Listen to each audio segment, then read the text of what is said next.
Good morning, everyone. This is an exciting day for Vigo County and our Vigo County School Corporation. Before I get started, a big thanks to state, city, and our county highway departments. Drove in this morning and roads were really good. We appreciate that and can't thank them enough.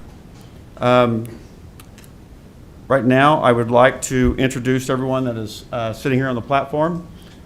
To my left, we have Kristen Craig, Executive Director of the Chamber of Commerce. We have David Thompson, President of the County Council. Chris Schweitzer, Vigo County Commissioner. To my right, Mike Morris, Vigo County Commissioner. Vigo County School Superintendent Chris Himsel, and Terrell Mayor Brandon Sackman. Thank you all for being here. All right. At this time, I would like to invite Rachel Leslie to the podium. A little over a year ago, in a kind of a spitball session where we were just talking about things with we could do for the community, Mike Morris, Commissioner Morris, had this idea of seeing how we could help with our school system, or school corporation, and possibly buildings. And Rachel took it from there. And I'll let you kind of go from there and talk about Senator Good a little bit too, please. Good morning, Commissioner. Each of you here today in front of me, thank you for your tireless work on behalf of not just Vigo County, but truly the children here in Vigo County. Really appreciate each of you. And it's been a pleasure and a privilege to be able to work on this particular legislation over the last year, 14, 15 months or so. And just as the Commissioner indicated, we were in a conversation about the legislative priorities going into 2025 and what that would look like. And I'll never forget, I left the room with a big job. And that job was, how can Vigo County, potentially the city, the chamber, and others come together and help the school corporation get a new school and help the schools to be able to do all the things that we've been talking about: workforce retention, talent attraction and retention, building the population of our community and our county, and knowing that we had a rough and difficult road in front of us, how we would go about doing that. And so over the course of the first 3 or 4 months leading up to the legislative session, we started researching, along with the legislative aides of Senator Greg Good, how other states do just that. And we were able to find different states that had already reached conclusions on ways in which their counties could help their school corporation get these types of projects through the finish line without potentially increasing taxes. So through that process, we were able to come to a scenario where we found legislation that we thought could be meaningful and workable, but didn't go all the way to the end of what these other states have done already. These are states that have gone through pretty rigorous processes to get to the point where they had a solution, and we knew that we weren't exactly there yet, and we still had work to do. So that's why the Oversight Board came to fruition. It is important to know that Senator Greg Good had a hard road in front of him too.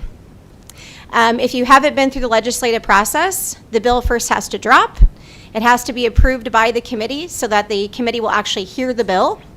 It then has to go through a series of votes on that side of the particular House. In this case, it was the Senate. It then goes over the House. It has to go through the same process, and then it has to be voted on by all 150 legislators. It was a process that was interesting because at first the process was everybody wanted to take part in this. We started hearing conversations from other counties across the state of Indiana that had interest in this particular legislation. And in that process, we had really important conversations with other counties in the state of Indiana that were facing the same thing Vigo County was facing. That meant we weren't alone, but that meant that we all had a challenge we had to face. And this particular board gave hope to other counties as well.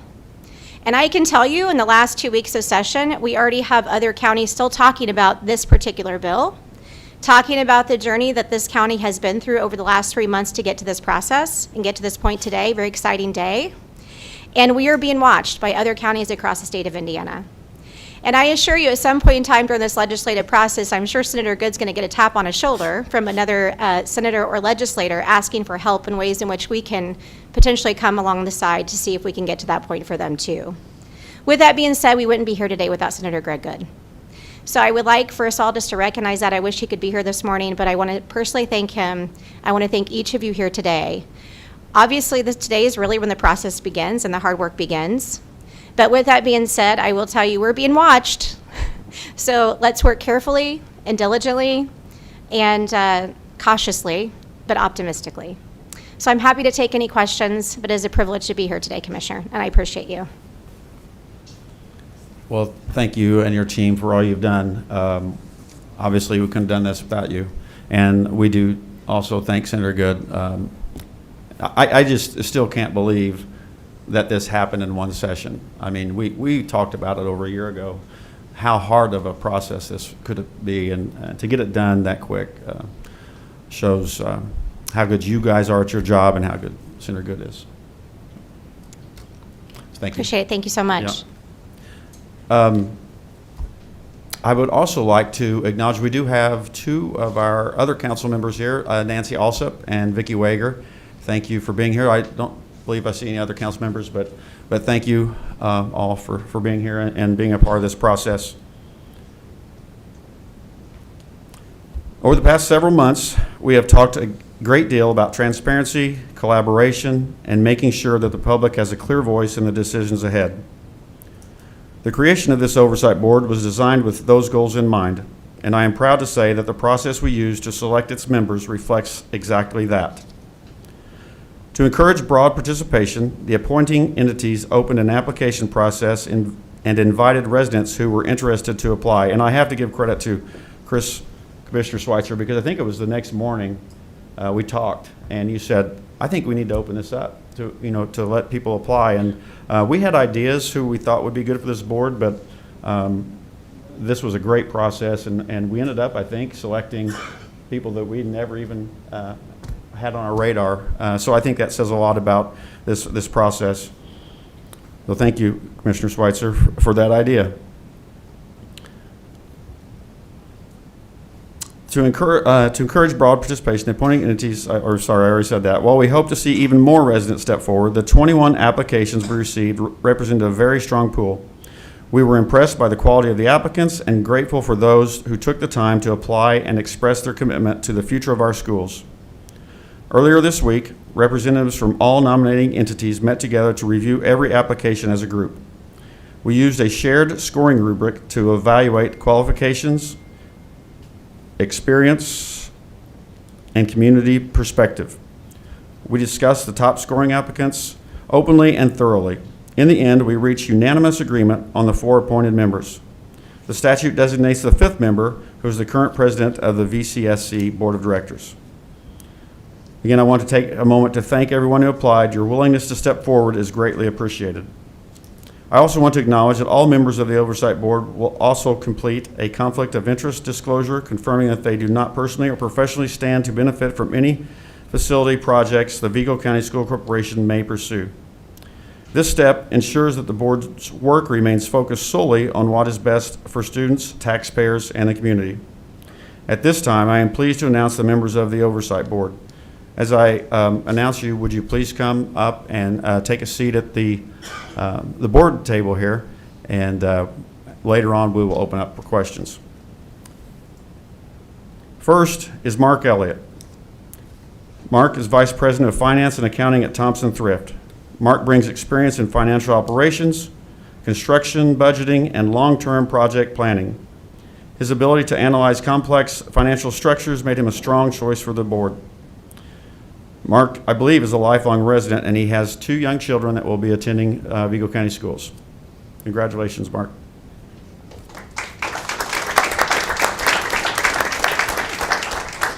Next is Heather Pickens, Vice Chancellor for Finance at Ivy Tech, Terre Haute, and Greencastle. Heather oversees multi-million-dollar budgets and extensive financial operations across 2 campuses. She is also a Vigo County parent with 2 young children that will attend here in the next couple of years. Congratulations, Heather. Thank you.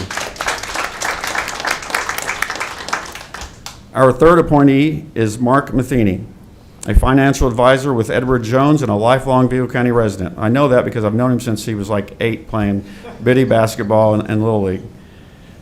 Mark has dedicated many years to community service. His work requires careful, long-term planning, responsible decision-making, and clear communication, all of which will be helpful to this board. Mark has 2 children currently in the Vigo County School Corporation. Congratulations, Mark. Thank you. Our 4th appointed member is James Bramble. Jim is a CPA with decades of experience in local government finance. Jim served 17 years as Vigo County Auditor and played important roles in funding and overseeing multiple county building projects. His knowledge of public finance will be a major asset in the months ahead. I can tell you we were probably a little surprised that Jim applied, but we are thrilled to have him on this board, and his experience will be great, is just awesome. Congratulations, Jim, and thank you. The last member of the board is Stacy Killian. Stacy is the president of the Vigo County School Corporation Board of Directors. She has 2 children that have graduated from the Vigo County School Corporation. Thank you, Stacy, and congratulations.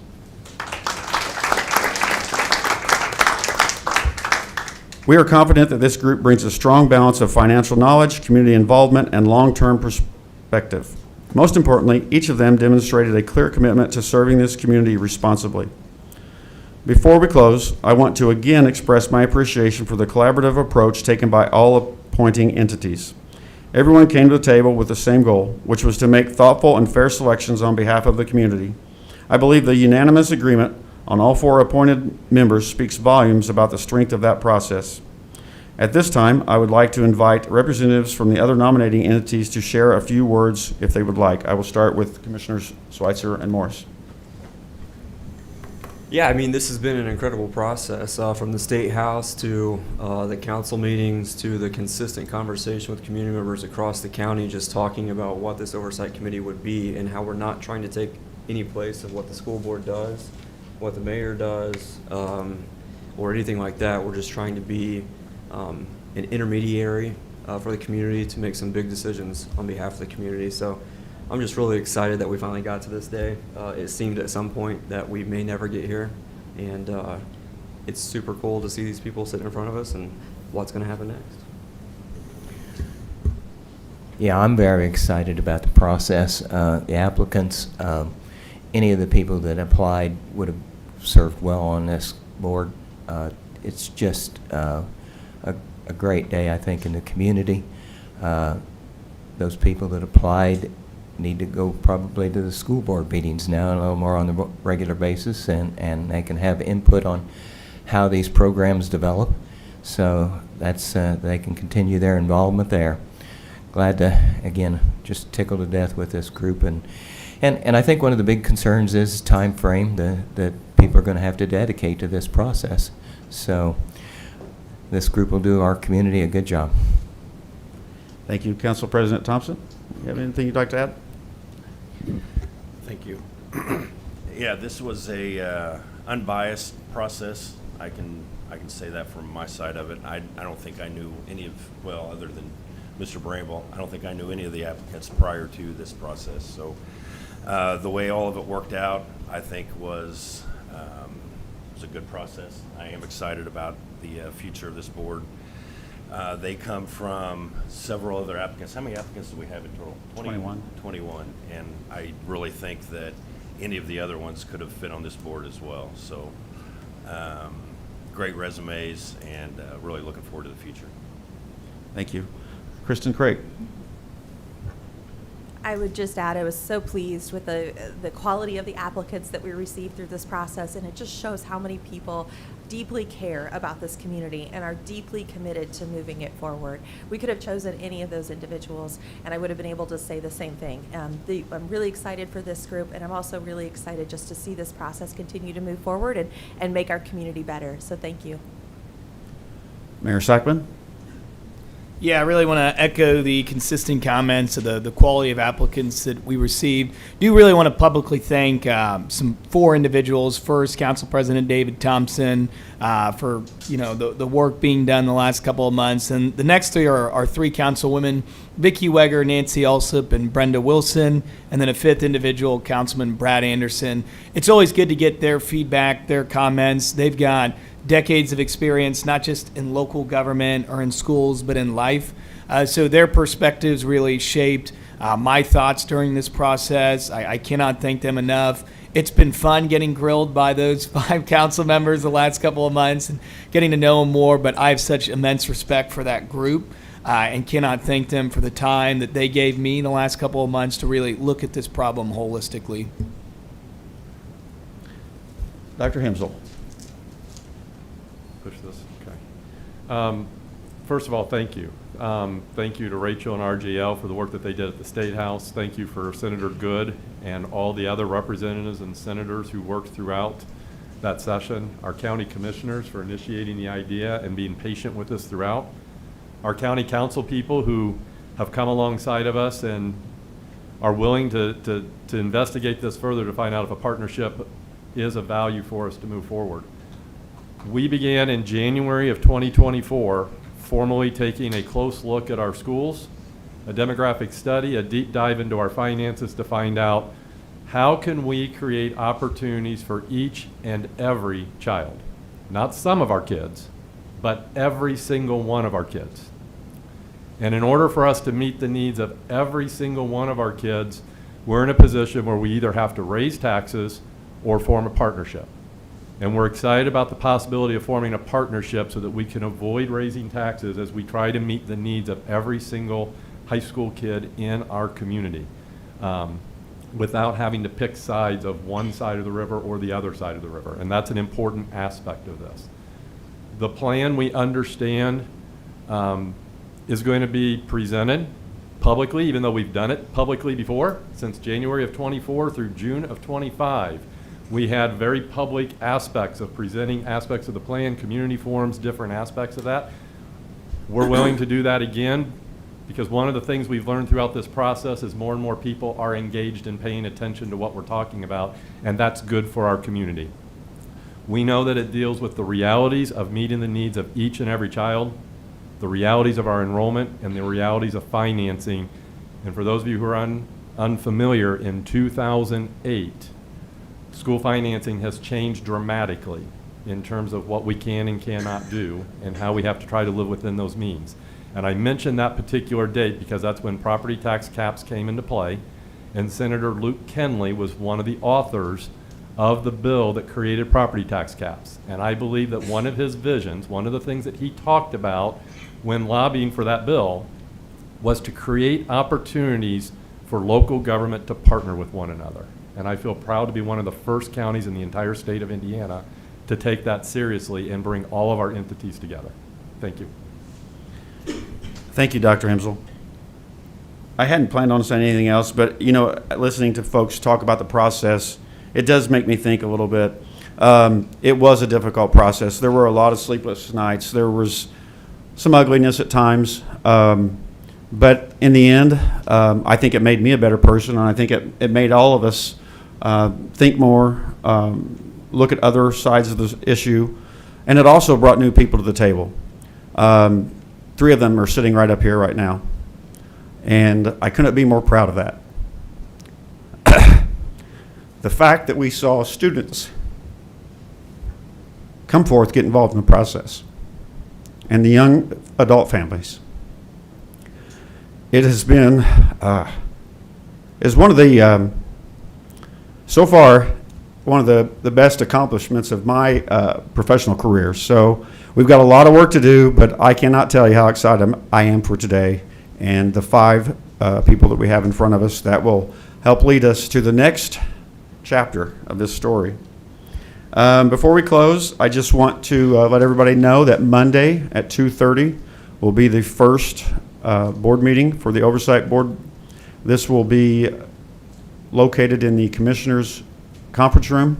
It will be live streamed, open to the public.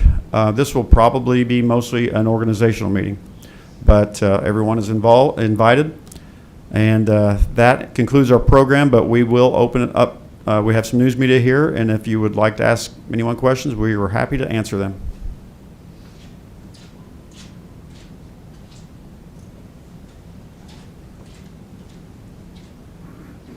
For anyone on the committee, what is one of the priorities that you have for going forward and helping the school corporation?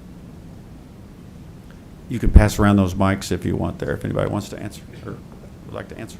Yeah, if you could pass around a little one too, thank you. I think first priority is get organized. I think we'll need to adopt some rules or bylaws, to define what our purpose is. The legislation is pretty broad from what I've read, so I think we need to take a look at that and define what we're going to do.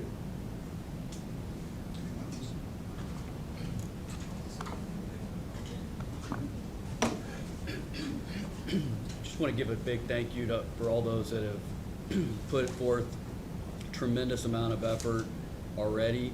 And I think that's where, as a committee, we're going to start, in addition to, as Mr. Bramble indicated, getting organized, to understanding what work has already been done, so we're not duplicating efforts, and then we can get started on Monday. So there's already currently a consolidation and construction plan on the table. If you guys had a chance to look at that, and what are your thoughts on that initial proposal? No, I haven't looked at it, but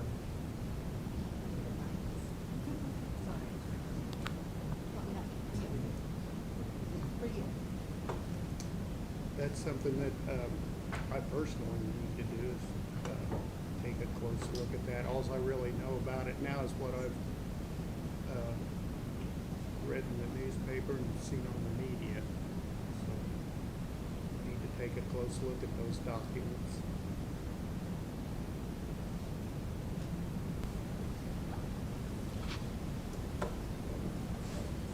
Yeah, I would say, first priorities, we have to get to know each other a little bit. I've known Mark for a long time, and we're the same age. He went to South, I went to North. He played a lot of tennis against each other, so cool to be on the same team in this effort. I watched the facilities plan presentation to the school board. I immediately downloaded it. I've sent it out, sent it to my father to watch the YouTube video. Not sure I have any official response to that, but I'd imagine that's probably one of our first priorities after we get organized and get to know each other, would be to vet that plan and make sure that that's something that we want to move forward with or pivot and change directions there. What do you think the fate of the current high school should be within South? I don't, probably a little premature to cast any judgment there. I think we need to do our due diligence here, get up to speed on what's been done through the school board and Gibraltar on that and their facility study. But I'd imagine that's, like I said, one of our first priorities there is to come to quick consensus on that and start working out the remaining pieces. A lot of you guys have a financial background. I assume that's the reason many of you apply. Is that what you guys are looking most forward to, is kind of figuring out how the county can help out, money-wise, and how to spread that money around in the best way possible? Or do you guys have a different reason for applying? You have kids in school, things like that.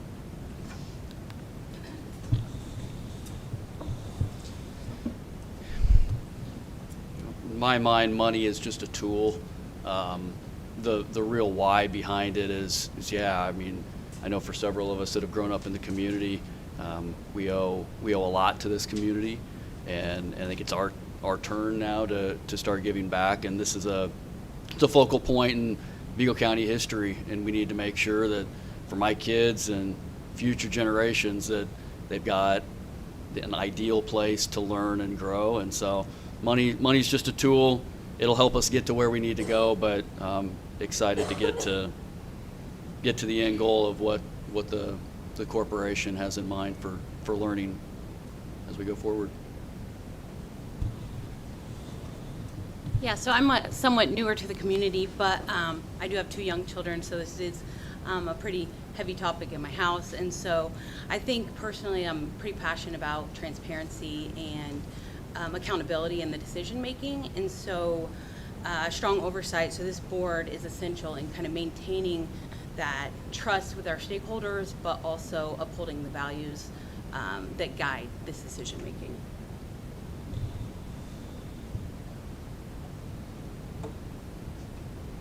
Could the people, the two guys with the financial institutions, contrast what you do, which is, your goal is to make money, and the goal of the school corporation isn't, it's not a for-profit venture, it's a service industry. So how can you apply your talents to something that's kind of different from what you're used to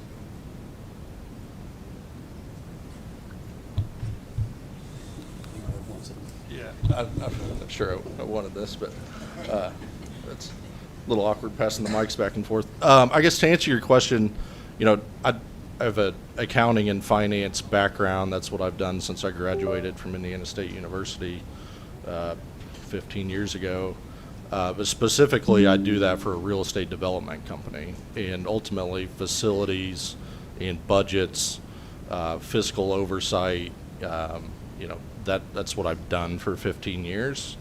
So I don't view that, I guess, very differently from what the charter of this committee is going to be. At work, we develop apartment communities all across the country. I know that the grades of the schools are a top 5 criteria we use in evaluating different sites that we're going to build on. So I understand the importance of schools. I understand budgets. I understand construction. So I think very applicable skill set there and experience. And that's ultimately what drove me to apply for this. Is it's not that different from what I do on a daily basis.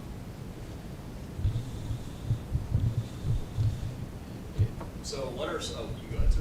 No, I just real quick. I think so. For me, it is a little bit different in the fact that most of my clients are individuals working towards a goal, and so again, I would argue that the primary goal of what I do is not so much to make money, but help people reach a goal, and I think that's what we're going to try to do here is just look at all the different community partnerships, look at all the available options. We come in with no preconceived notions of what we are going to do or what should be done. We're going to look at all available options and try to reach a goal. I think we'll take 2 more questions. So is there this is obviously going to be a long process, very involved, and a lot of money is going to be going around. Is there anything about this process that intimidates you guys, or you're unsure of how you'll handle it early on? I had that as one question. Just time-wise, too. I mean, how are you guys, I think as Commissioner Morris who said this is going to be a big undertaking time-wise. So how will that happen?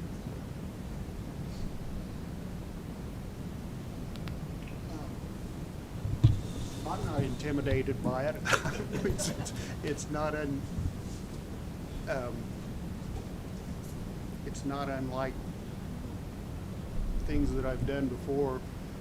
Probably one of the most controversial projects I've participated in my career in county government was the construction of the new jail.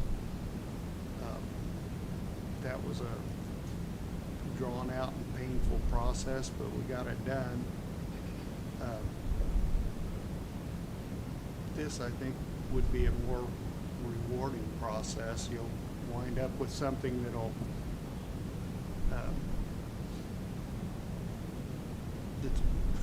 that's a more productive product than a jail. Be helping to educate our children for the future. Okay. Go ahead, Stacy. Go ahead. Remind everybody that everyone will be around afterwards, too, if you want to ask more questions. Just going on with the, if you're intimidated about the process or even the timeline, I just want to remind everyone, as the school board president, I serve at the pleasure of the community as an elected official, and so do the 6 other of my colleagues. And we have spent a long time with Dr. Himsel looking over this plan, and you know, we have to admit we are not experts in this field, and we rely on those experts for our plan that we have presented with Baker Tilly, with Ice Miller, with Gibraltar. This has been vetted on our side, and I'm very proud of our own CFO and administrative team that has put the effort into this plan to move forward. So I feel as if that intimidation side, I hope those processes help this committee or this board to move forward with all of the information that they need, as well as with the community. Everything that the board has received is available online on the Vigo County website. I feel like this will be a great process, and I'm looking forward to meeting with these individuals and getting to know them in the short time frame that we have, but it will be an intense work, and I'm looking forward to it. Okay. Thank you all. Please join me in congratulating and thanking our board one more time.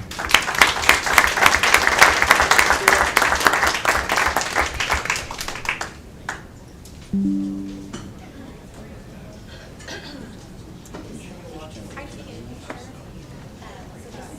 guys can actually come